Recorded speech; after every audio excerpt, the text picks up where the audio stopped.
நீங்கள் திருமணத்துக்காக காத்திருக்கிறீர்களா? பல வருடங்களாக ஜெபிக்கிறீர்களா? ஆனால் இன்னும் எதுவும் நடக்கலையா? நண்பர்கள் எல்லாருக்கும் திருமணம் ஆகிடுச்சா? ஃபேமிலில மன அழுத்தம் அதிகமாகுதா? நீங்க உங்க வாழ்க்கைய மத்தவங்களோட கம்பேர் பண்ணி சோர்ந்து போறீங்களா? என்ன தவறு பண்ண, நான் ஏன் இவ்வளவு காத்திருக்கணும்னு யோசிக்கிறீங்களா? இந்த ஃபீலிங்ஸ் உங்களுக்கு இருந்தா இந்த வீடியோ உங்களுக்காகத்தான். நிச்சயமாக காத்திருப்பு என்பது பலருக்கும் சவாலான ஒன்று.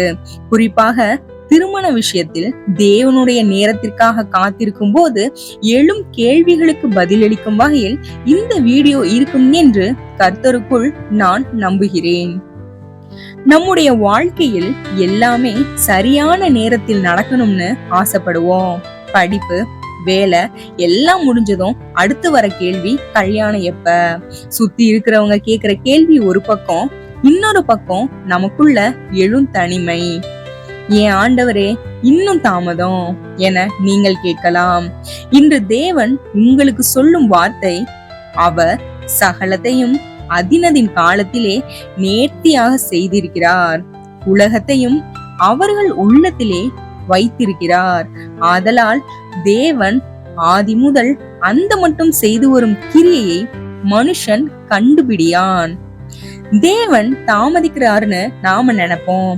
ஆனா அவர் தாமதமாக எதையும் செய்ய மாட்டார். சரியான நேரத்தில் தான் செய்கிறார்.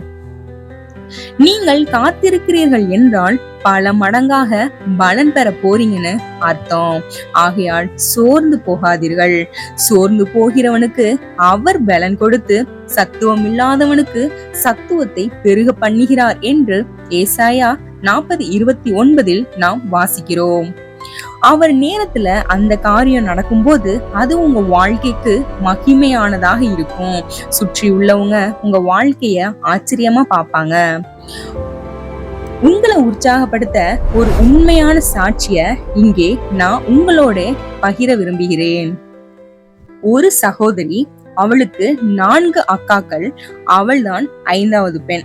ஒரு தீவிரமான இந்து குடும்ப பின்னணியில் வளர்ந்தவள் அவள். ஆனால் அந்த குடும்பத்திலேயே அவள் ஒருவர்தான் கர்த்தரை தன் சொந்த இரட்சகராக ஏற்றுக்கொண்டு அவரில் வைராக்கியமாக இருந்தாள். அவளுடைய அக்காக்களுக்கு திருமணம் தாமதமாக நடந்ததால் இவளுடைய திருமணத்திலும் பெரும் தாமதம் ஏற்பட்டது. ஆனால் அவள் ஒரு தீர்மானத்தில் உறுதியாக இருந்தாள். அவள் கர்த்தரிடம் வைத்த வேண்டுதல் இதுதான்: ஆண்டவரே, எனக்கு அமையும் வரன் என்னை போலவே இந்து பின்னணியில் இருந்து வந்து உம்மை ஏற்றுக்கொண்டவராக இருக்க வேண்டும். வயது வித்தியாசம் அதிகமாக இருக்கக்கூடாது. வரதட்சணை கேட்கவே கூடாது. முக்கியமாக நான் சபைக்கும் ஊழியத்திற்கும் செல்வதை அவர் குடும்பம் தடுக்க கூடாது என்று இப்படி தன் விருப்பங்களை ஒவ்வொன்றாக சொல்லி கண்ணீரோடு ஜெபித்தாள். இடையில் அவர் தந்தையும் மறைந்துவிட தனிமையில் வாடினாள். ஆனால் இந்த சகோதரி ஜபத்தை விடவே இல்லை. கர்த்தரை தேடுறதுல இன்னும் ஆர்வம் காட்டினாங்க. அந்த நேரத்துல கர்த்தரே அவளுக்கு ஆறுதலாகவும் துணையாகவும் இருந்தார். வேலை செய்யும் இடத்திலும் மன அழுத்தம். குடும்பத்தாரும் அவள் மதத்தில் திருமணம் செய்ய சொல்லி கட்டாயப்படுத்தினர். யார் என் வாழ்க்கை துணை? எது நடக்கும்? இது நடக்குமா, அது நடக்குமா என்ற குழப்பம் வந்தபோது கர்த்தர் தன் ஊழியக்காரர் மூலமாக அவளோடு கூட இடைப்பட்டார். நீ அமர்ந்திருந்து நானே தேவன் என்று அறிந்து கொள். உன் திருமணத்தை நான் மகிமையாகவும் மிக நேர்த்தியாகவும் நடத்தி வைப்பேன். எனக்கு சித்தமான மகனோடு நடத்துவேன். என் சமூகத்துல நீ காத்திரு, சோர்ந்து போகாதே. நானே தேவன் என்று நீ அறிந்து கொள்வ என்றார். அந்த நாளிலிருந்து அவங்க உள்ளத்துல ஒரு பெரிய விசுவாசம் வந்தது. நாட்கள் கடந்து போனது, வருடங்கள் ஆனது. ஆனால் கர்த்தர் சொன்ன வார்த்தை இன்னும் நடக்கல. வருடங்கள் கடந்தன. வாக்குத்தத்தம் தாமதமாவது போல் தோன்றியது. மீண்டும் அழுது ஜெபித்த போது கர்த்தர் அவளை உபவாசம் இருந்து அவர் சமூகத்தில் காத்திருக்க சொன்னார். 6 நாட்கள் உபவாசம் இருந்து அவர் கண்ணீர் சிந்திய போது கர்த்தரின் அற்புத கரம் அவள் வாழ்க்கையில் நீட்டப்பட்டது. நீ அதிசயப்பட்டு பூரிக்கும்படியாய் உன் காரியங்கள் நடக்கும் என்று கர்த்தர் அவளோடு கூட பேசினார். அதே போல யாரும் எதிர்பாராத விதமாக கர்த்தர் மிக நேர்த்தியான ஒரு வரனை தந்தார். எல்லாரும் ஆச்சரியப்படும்படி அந்த திருமணம் ஒரு கிறிஸ்தவ முறைப்படி மிக மகிமையாக நடந்தது. அவர் ஒரு வாழ்க்கை துணைக்காகத்தான் ஜெபித்தாள். ஆனால் கர்த்தர் அவளுக்கு ஒரு அன்பான குடும்பத்தையே பரிசாக தந்தார். அந்த சகோதரியின் 28வது வயதில் கர்த்தர் சொன்ன வார்த்தை அவளுக்கு நிறைவேறியது. அமர்ந்திருந்து நானே தேவன் என்று அறிந்து கொள் என்ற வார்த்தை அவள் வாழ்க்கையில் உண்மையானது. அவங்க ஜெபிச்சது என்னன்னா, நல்ல லைஃப் பார்ட்னர் மட்டும்தான். ஆனா கர்த்தர் என்ன கொடுத்தார் தெரியுமா? ஒரு அன்பான குடும்பமே பரிசாக கொடுத்தார். அவளுக்கு கூட தெரியாது நம்ம திருமணம் இப்படி கிறிஸ்தவ முறையில நடக்கும்னு. ஆனா கர்த்தரை நம்புற போது அவர் நம்ம வாழ்க்கையில செய்யறது எப்பவும் ஆச்சரியமா தான் இருக்கும். எவ்வளவு ஒரு அற்புதமான சாட்சி பார்த்தீர்களா?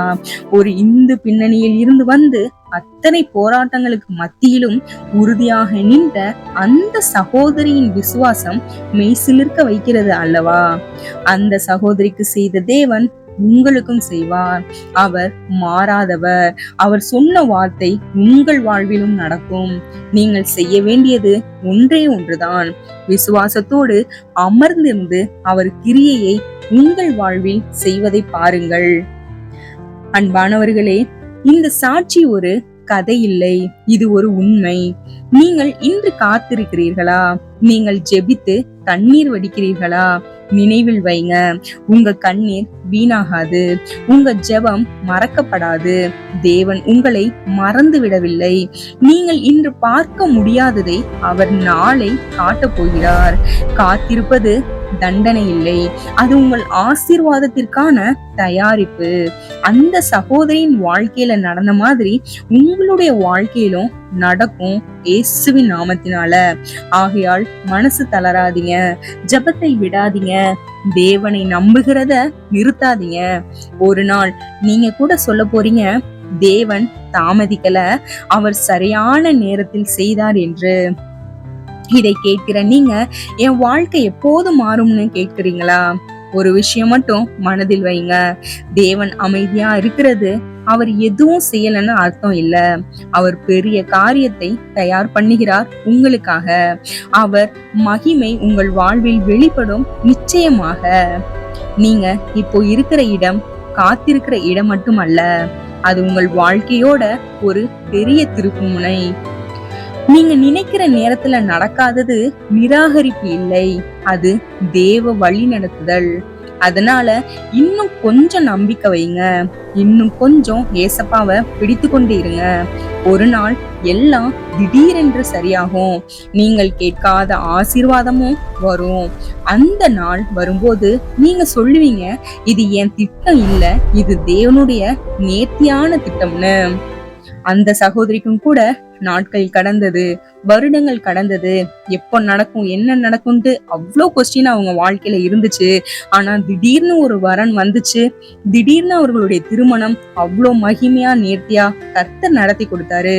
அதே போல உங்க வாழ்க்கையிலையும் கர்த்தர் நேர்த்தியாய் மகிமையாய் எல்லா காரியங்களையும் உங்களுக்கு அதை ஆசீர்வதித்து செஞ்சு கொடுப்பாரு. நமது கடிகாரம் காட்டும் நேரத்தை விட இறைவன் வைத்திருக்கும் காலம் மிகவும் துல்லியமானது. நாம் தாமதம் என்று நினைப்பது உண்மையில் இறைவனின் தயாரிப்பு. ஒரு பழம் கனிவதற்கு முன்னால் அதை பறித்தால் அது புளிக்கும், கனிந்த பின் பறித்தால் தான் இனிக்கும்.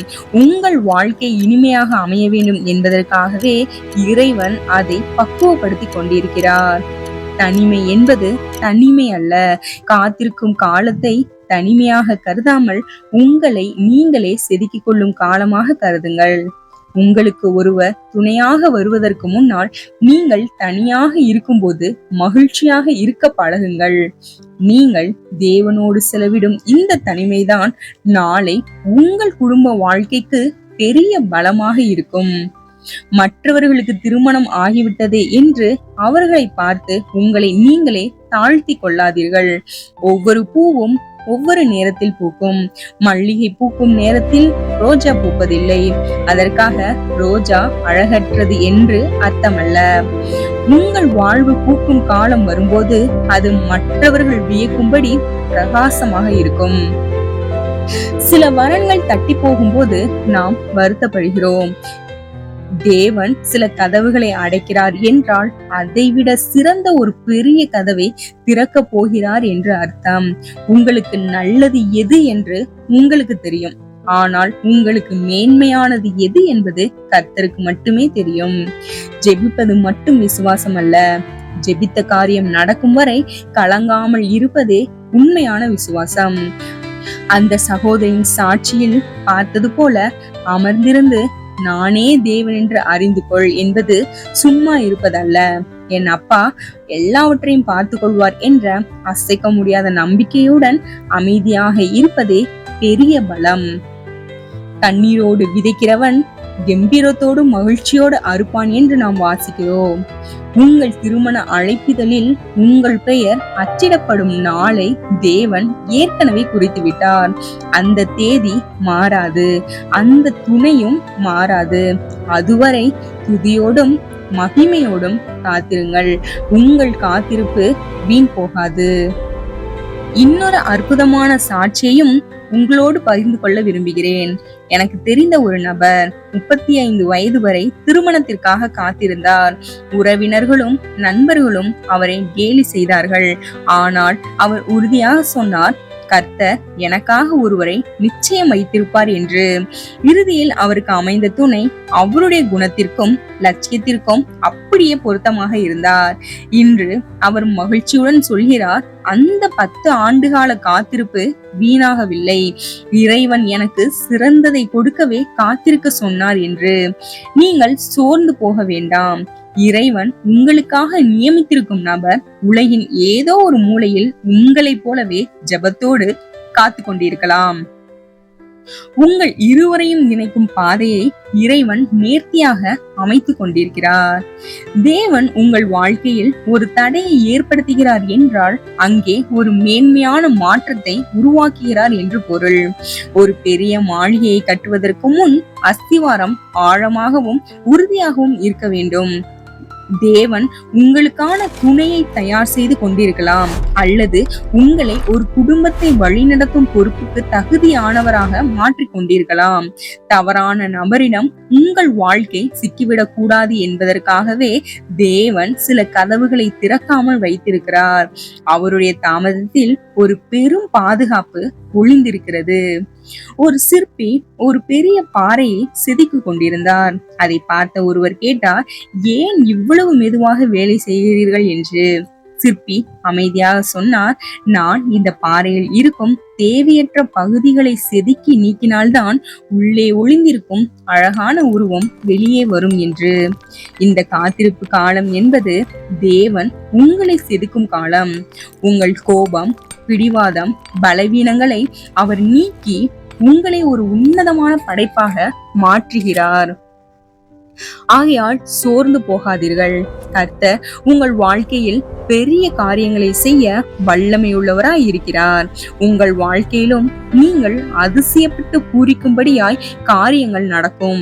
நீங்கள் அமர்ந்திருந்து கர்த்தரே தேவன் என்று அறிந்து கொள்ளுங்கள். குறித்த காலத்தில் கர்த்தர் உனக்கு உரைத்த அத்தனை வாக்குத்தத்தங்களும் ஆம் என்று இயேசுவின் நாமத்தினாலே நிறைவேறும். உன் காத்திருப்பு வெட்கத்தில் முடிவதில்லை என்று கர்த்தர் சொல்லுகிறார். நீ வெட்கப்பட்டு நின்ற அத்தனை இடங்களிலும் கர்த்தர் உன் தலையை உயர்த்துவார். உன் இருதயம் அதிசயப்பட்டு பூரிக்கும். ஆமேன். உங்களுக்காக இந்த சிறிய ஜெபம். அன்புள்ள பரலோக பிதாவே, திருமணத்திற்காக காத்திருக்கும் உம்முடைய பிள்ளைகளை ஆசீர்வதியும். ஏன் இந்த தாமதம் என்ற வேதனை அவர்கள் உள்ளத்தை வாட்டும் போது உம்முடைய அன்பு அவர்களை தேற்றட்டும். நீர் அவர்களுக்கு நியமித்திருக்கும் சரியான துணையை சரியான நேரத்தில் சந்திக்க செய்யும். அதுவரை அவர்களை உம்முடைய சமாதானத்தால் நிரப்பும். கர்த்தாவே, இந்த வீடியோ பார்க்கிற ஒவ்வொருவரையும் நீர் ஆசீர்வதியும். திருமணத்துக்காக காத்திருக்கிறவர்களுக்கு அமைதியும் நம்பிக்கையும் கொடும். அவர்களின் கண்ணீரை நீர் பார்க்கிறீர். சரியான நேரத்தில் சரியான மனிதரை அனுப்பி அவர்களுடைய வாழ்க்கையை நீர் ஆசீர்வதியும். தாமதம் போல தோன்றினாலும் அது உன் திட்டம் என்று அவர்கள் நம்பட்டும். எல்லா துதி கனம் மகிமையும் உமக்கே செலுத்துகிறோம். இயேசுவின் நாமத்தில் ஜெபிக்கிறோம் ஜீவனுள்ள பரிசுத்த நல்ல பிதாவே, ஆமேன். இந்த வீடியோ உங்களுக்கு ஆசீர்வாதமாக இருந்தால் கமெண்டில் ஆமேன் என்று எழுதுங்கள். கர்த்தர் தாமே உங்களை ஆசீர்வதிப்பாராக. ஆமேன். இருள் சூழ்ந்த பாதையில் அவர் ஒளியானார். கரம் நீட்டி தாங்கி புது பலன் நீந்தார். உம் கிருபையே என் ஜீவன், உம் கிருபையே என் ஆராதனையின் கீதம். கிருபையே.